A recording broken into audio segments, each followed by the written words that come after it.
Welcome to Sabbath School, brought to you by It Is Written. I'm Eric Flickinger, your host, and with me this week, as usual, is the author of this quarter's Sabbath School lesson.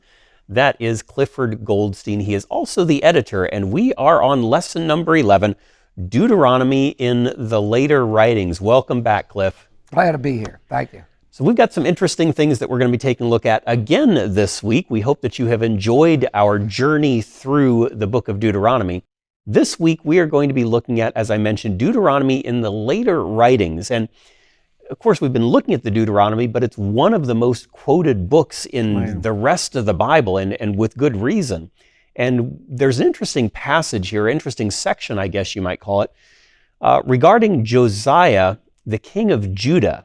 And in 2 Kings chapter 22, it tells the story of the discovery or rediscovery, refinding, maybe that's a good way of saying it, of the book of the law. What does that have to do with the book of Deuteronomy, Cliff? Well, again, it's kind of I'm going to step away from Scripture for a minute and go across the ocean to a little bit later, a few hundred years later, in ancient Greece. And the philosopher Plato, he told a story how if you wanted to keep the people in line, you needed to teach them this great lie, he called it. And I forgot what the lie was. I'd have to go back. I don't want to dwell on it too long. But it was to keep them in line politically. And then somebody asked him, well, how are you going to get them to believe this story? And Plato said something that haunted me. It's in the Republic. He said, well, you won't get them to in the first generation, but give them a couple generations and they'll believe it. And it was like, wow, that just scared me. Because here, you're a number of generations now removed, and how truths, things that were foundational, okay? And then remember, this was, it was a pretty literate society, but they didn't have printing presses there. They didn't have the internet there. Things had to be passed by word of mouth. And one generation comes and things change. And then another a little thing that we see it all the time. A little thing that, it's not that big of a deal. Then another generation comes and takes that little thing and takes it just a tiny bit further, but now you're 2 steps away from the first generation. And then another generation comes, and they take it a tiny step further from this last one. Well, now you're 3 steps removed. And then you do this 5, 6 generations, and what do you got? You've got what you've got here in this book of Kings, where they discover this book of the law, and everything I've read, scholars believe it was the book of Deuteronomy. And suddenly he's reading about all that God put before Israel, life and death, blessing and cursings, and all the stuff that they warned them not to do. And it turned out all the things that they were warning them not to do, they were doing. And so it was believed that the book of Deuteronomy brought and attempted to bring a revival back to Israel to get rid of these idolatrous practices. And the lesson says here, Deuteronomy was filled with warning and admonitions against following the practices of the nations around them. And that is a perennial problem for Christians today as well. Not just the culture around us. How much has the culture impacted us? And it might not be right away, but one day after another, I've seen it. I've seen it even in my own life. How over time things, you start to loosen up a little bit by bit, and then the next thing you know, wow, how did I get here? Or wow, how did we get there? And anyway, the bottom line was, it is believed that it was the book of Deuteronomy that Josiah found centuries later centuries later, and that spurred a reformation among them. So anyway, that's an example. And again, that's the point. It was fascinating to me as I was writing this quarterly as to how much, even later in the New Testament, the book of Deuteronomy is quoted. Remember, we talked in an earlier week, we talked about how one of my favorite texts in the whole Bible was Jeremiah 29:13. And you shall seek me and find me when you search for me with all your heart. And I love that. And little did I know, found out years later, that was quoting from Jeremiah as well. So anyway, that was one very powerful example of how Deuteronomy was found in later writings of the Bible and the influence it had. And I think you've drawn our attention to another good example of that in Deuteronomy chapter 10. You make reference here on Monday's lesson to Deuteronomy 10, verses 12 through 15, which is a very familiar passage, but maybe not in this context. In Deuteronomy 10, verse 12, it starts by saying, "And now, Israel, what does the Lord your God require of you, but to fear the Lord your God, to walk in all his ways, and to love him, to serve the Lord your God with all your heart and with all your soul." Now, again, that sounds familiar, but most of us probably don't recognize it from Deuteronomy. Yeah, I mean, when you read that, you think, oh, yeah, of course. Was it Hosea? Is that right? It's Hosea. It's Hosea, isn't that? I think so. Yeah, Hosea. It's one of the prophets. And I think it's Hosea, that, what does the Lord ask of you, to love justice, to walk humbly before your God. And this is very similar to that. And now, Israel, what does the Lord ask of you? To fear the Lord your God and to walk in all his ways and to love him and serve the Lord. Again, you come back to this phrase, B'kol levovka uv'kol nafsheka, with all your heart and with all your soul. And then it says to keep the commandments of the Lord and his statutes, which I command you today. And this is, I think I touched on this earlier, this phrase here, to keep the commandments of the Lord your God and his statutes, which I command you today, litov lach.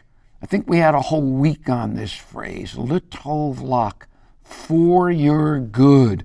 But then I think what's fascinating next, Deuteronomy 10:14, behold, the heaven belongs to the Lord your God, the earth and all that is in them.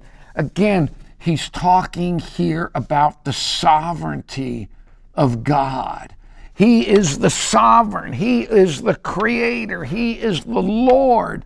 And this is the reason you should love him. And then, it's kind of fascinating. Verse 14, you're dealing somewhat with the transcendence of God. He is in heaven, and the heaven of heavens belong to the Lord your God, the earth and all them in. He's above all of this. He's transcended to it. And then the very next verse says, but in your fathers the Lord delighted. Only in your fathers the Lord delighted to love them, and he chose their seed after them, from all the people as it is this day. So he's this transcendent God, the heaven above, the heavens and heavens of the earth, whatever that means. And yet he's the same God. He chose your fathers to love them. And it's really kind of fascinating. Think about this. The creator of the universe, the sustainer of the universe, loves us and loves each one of us. I remember when I first got converted, 1979. I was as green as can be. And I can still remember, I had powerful experiences. And I remember going up to some people like a little child. I was like a little child. I said, wow, God really loves me. God. I mean, you have no idea. I was 23, 24 years old and did not even know there was a God. And then it suddenly hit. I remember saying, I had tears in my eyes. Wow, God really loves me. And I can honestly say to now, 40 some years later, the reality of God and the reality of God's love is the most obvious truth I know. But anyway, deviated a little, but valid point, I think. Oh, absolutely. And over again, we see here references to God being the creator, being over and above everything. And yet that knowledge that he cares about us, that he loves us enough to die for us, which is amazing. On Tuesday's lesson, we have a reference here to Deuteronomy in the book of Jeremiah. And it's in Jeremiah chapter 7, starting in verse number 1. And I want to read just a little bit here. Jeremiah chapter 7 and verse number 1. Here's what it says, reading verses 1 through 7. Jeremiah 7, starting verse 1 says, "The word that came to Jeremiah from the Lord, saying, Stand in the gate of the Lord's house and proclaim there his word, and say, Hear the word of the Lord, all you of Judah who enter in all these gates to worship the Lord. Thus says the Lord of hosts to the God of Israel." And you see these references. Why so much here that Jeremiah relates to the book of Deuteronomy? Why do you think? Well, again, I mean, he's taking these things because Deuteronomy it's called the book of the law. Sometimes the second law. It's a repeat. He's telling them, look, this is what, if you're going to be faithful to the covenant, if you're going to be faithful, you have to be obedient. Over and over he told them how they're obedient when conditional. And look, and if they didn't obey what God said, they would be removed from the land. I mean, look at Jeremiah 7:4. Oh yeah, trust not in lying words. The temple of the Lord, the temple of the Lord, the temple of the Lord are these. Heichal Adonai, Heichal Adonai, Heichal Adonai Eleh. It's like, all right, it's almost like, all right, you got the temple, you got the truth, but that isn't going to do you a lick of good if you're not treating people nicely, if you're oppressing the weak and the poor and all that. So in other words, basically, Jeremiah is bringing them back to Deuteronomy and to the covenant promises in Deuteronomy and the covenant obligations. Sure, God did all these things for them, but now they are obligated. It's their end of the deal to obey. Simple as that. We're going to be continuing to look at the book of Deuteronomy in future writings of the Bible and why we find it referenced so frequently when we come back right after this.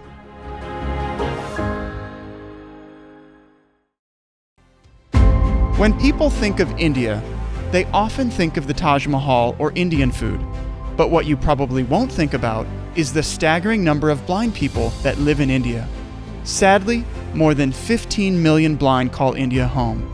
And it doesn't have to be that way, because many of India's blind could see again if only they could afford cataract surgery.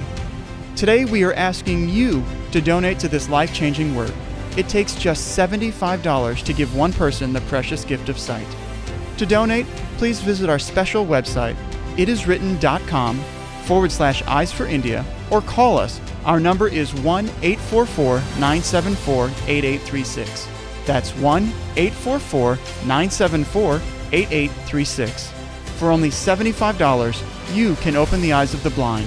Call today, 1-844-974-8836. Welcome back to Sabbath School, brought to you by It Is Written. Once again, this is lesson number 11. We are looking at Deuteronomy in the later writings.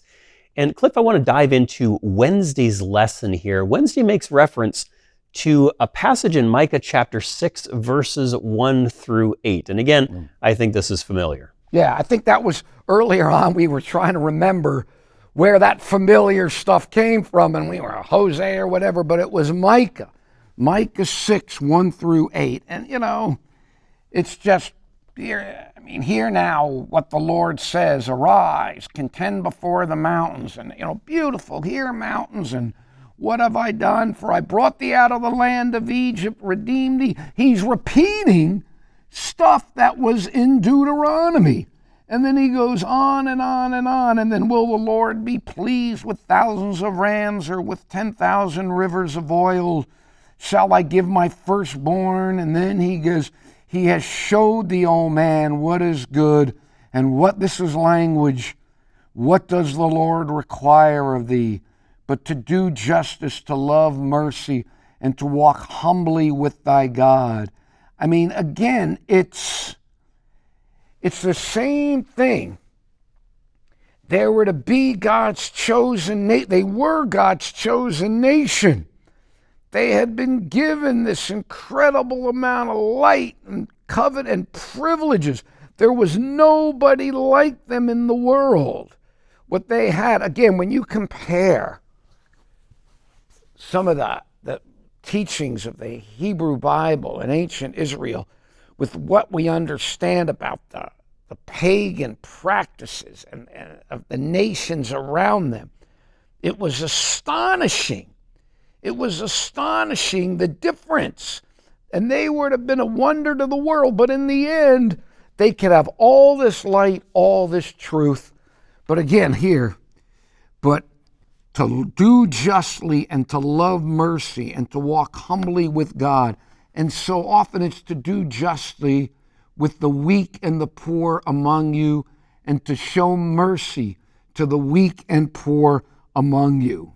And as the lesson says here too, it's kind of a covenant lawsuit in a sense in which the Lord kind of sues or brings a case against his people. In this sense, the idea of covenant can mean like a legal dispute. Anyway, you've got that here, but he borrows language directly from Deuteronomy. And instead of quoting it, and a lot of times Bible writers will do this. Paul does this as well. He'll quote something, but he'll modify it. And that's all right, because as long as the point they're making is biblical, the point they're making, they'll take the basic idea and then they apply it to their own time. He knows what the text really says, but he was applying it to his immediate context. So, and again, the bottom line here is you can have all this light, you can have all this truth, but if you're not being kind and nice, it means nothing. You are opposed to me. That's what I see going on here. And this same idea is carried over in Daniel.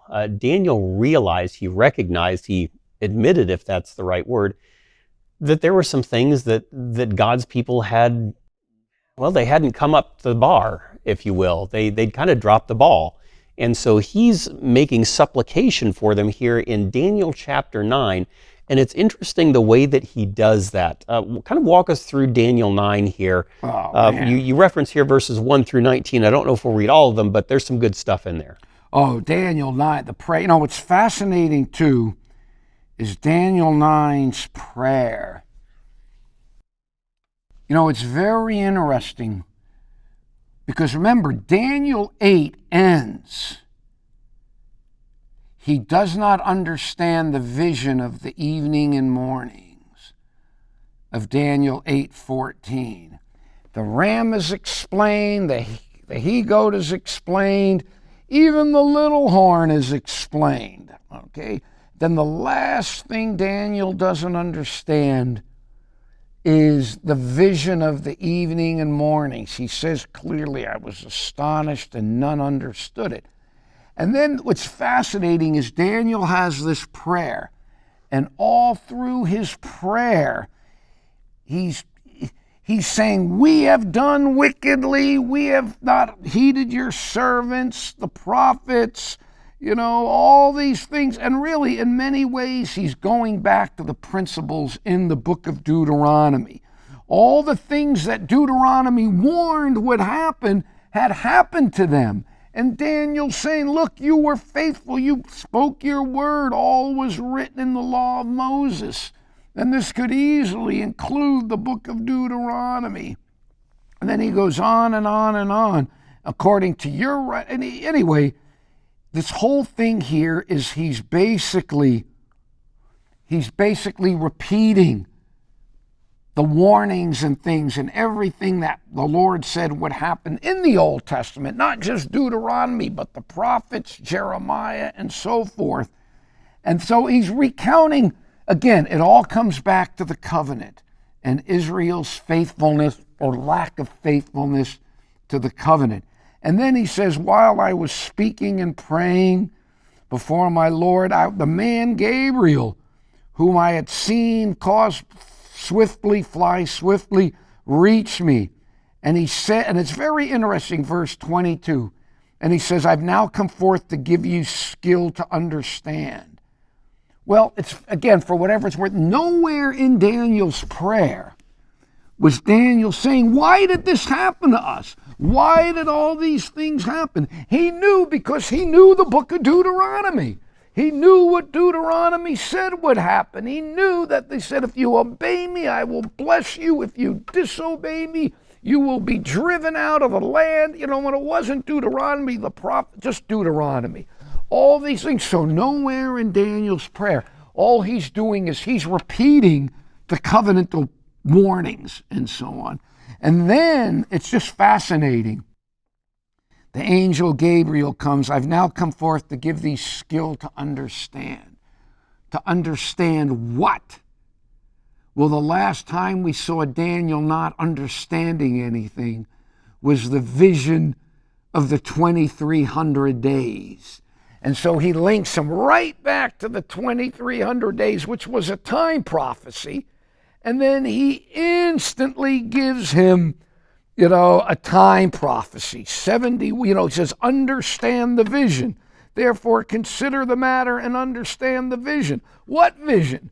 The vision of the 2300 days that he didn't understand before, which was a time prophecy. And then he gives him this 70-week time prophecy. But again, I think the point, at least for the lesson here, the important point is that everything he's doing here is involved in the covenantal promises of